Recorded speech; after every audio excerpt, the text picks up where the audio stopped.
It was rocking in Reidsville as the Southern and Eastern rivalry unfolded on the field Saturday night.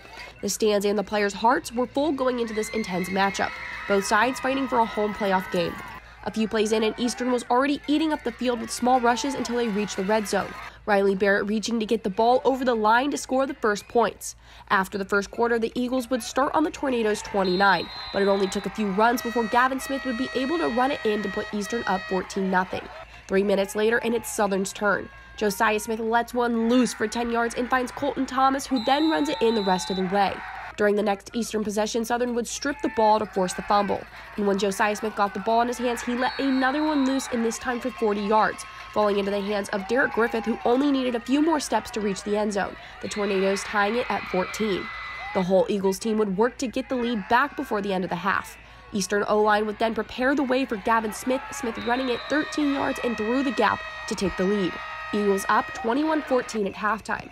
Coming out of the half, both teams gave up possession early. With the ball in the Eagles' hands, they would get to work, play by play, gaining yardage until they fell on the enemy's 5-yard line. Gavin Smith would then run it in again, putting Eastern up 2 touchdowns. The two teams would then trade off touchdowns, Southern staying at least a score behind. In the end, it was a Southern turnover on downs, leading to the last Eagle touchdown that sealed the border battle. The Eagles triumphing with a 42-28 victory, and they got their play-by-play. Our offensive line, they played an outstanding job. Our backs ran hard. We got up in the score. We ran the ball. We wanted to run the clock out, and I think we won the play, every play. So.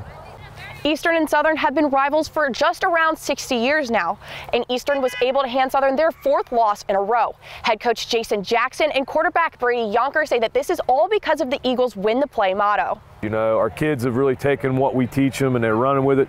Our motto is win the play, just process thinking, just one step at a time, and they've believed in it. Having a home playoff game has been one of Eastern's goals since the beginning of the year. And what is so special about it is the seniors set a goal to have a home playoff game, and their hard work and their dedication is allowing that goal to happen.